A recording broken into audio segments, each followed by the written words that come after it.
जैसा कि हम सभी जानते हैं कि भगवान शिव को उनके प्रिय भक्त शिवशंकर, कपाली, नटराज समेत कई नामों से पुकारते हैं। हिंदू धर्म में भगवान शिव की मूर्ति और उनकी शिवलिंग दोनों की पूजा बड़ी श्रद्धा के साथ करी जाती है। कहा जाता है कि भगवान शिव की महिमा अपरंपार है। उनसे जो भी भक्त पूरी श्रद्धा से पूजा अर्चना करते हैं उसकी हर मनोकामना पूर्ण होती है। धार्मिक शास्त्रों में शिवलिंग का महत्व बताया गया है। शिवलिंग को इस ब्रह्मांड का प्रतीक माना जाता है, लेकिन कई लोगों के मन में ये प्रश्न उठता है कि आखिर शिवलिंग की उत्पत्ति कैसे हुई, क्या है इसके पीछे की छुपी पौराणिक कथाएं। आइए जानते हैं आज की इस वीडियो में। पौराणिक कथा के अनुसार ऐसा बताया जाता है कि सृष्टि बनने के बाद एक दिन भगवान विष्णु और ब्रह्मा जी में इस बात को लेकर बहस होती है कि कौन ज्यादा शक्तिशाली है। तभी अचानक से आकाश में एक चमकीला पत्थर दिखा और आकाशवाणी हुई कि जो भी इस पत्थर का अंत सबसे पहले ढूंढ लेगा वो ज्यादा शक्तिशाली माना जाएगा। तभी भगवान विष्णु नीचे की ओर गए और भगवान ब्रह्मा ऊपर की ओर गए और दोनों ही उस पत्थर का अंत ढूंढने में लग गए, परंतु दोनों को इस पत्थर का अंत नहीं मिला। जब दोनों लोग थक गए तब भगवान विष्णु ने स्वयं हार मान ली कि मुझे इस पत्थर का अंत नहीं मिला। लेकिन ब्रह्मा जी ने सोचा कि अगर मैं हार मान लूंगा तो विष्णु जी मुझसे ज्यादा ताकतवर कहलाएंगे, इसलिए ब्रह्मा जी ने झूठ कहा कि मुझे पत्थर का अंत मिल गया है। ब्रह्मा जी के इतना ही कहने के बाद फिर से आकाशवाणी हुई और उस आकाशवाणी से आवाज आती है कि मैं शिवलिंग हूँ और मेरा कोई अंत नहीं है, ना ही शुरुआत में और ना ही अंत में। इतना कहने के बाद भगवान शिव स्वयं प्रकट हो जाते हैं। ब्रह्मा का झूठ सुनकर भगवान शिव अत्यंत क्रोधित होते हैं और उस क्रोध में जाकर भगवान शिव ब्रह्मा जी को श्राप देते हैं कि सृष्टि की रचना करने के बाद भी आपकी कोई पूजा नहीं करेगा। वहीं विष्णु जी का सच सुनकर भगवान शिव उन्हें वरदान देते हैं।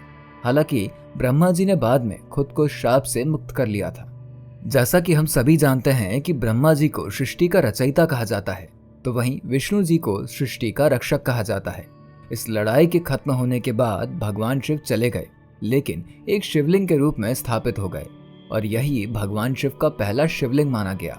और सबसे पहले भगवान ब्रह्मा और विष्णु जी ने उस शिवलिंग की पूजा अर्चना की थी और तब से भगवान शिव जी की शिवलिंग के रूप में पूजा करने की परंपरा शुरू हो गई।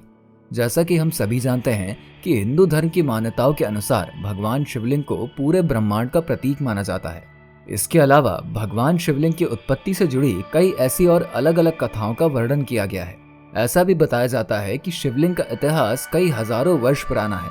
सभी देवी देवताओं में से शिव जी ही एकमात्र ऐसे भगवान हैं जिनके लिंग स्वरूप की आराधना की जाती है। वहीं दूसरे पौराणिक कथाओं के अनुसार ऐसा बताया जाता है कि इसका इतिहास समुद्र मंथन से जुड़ा हुआ है।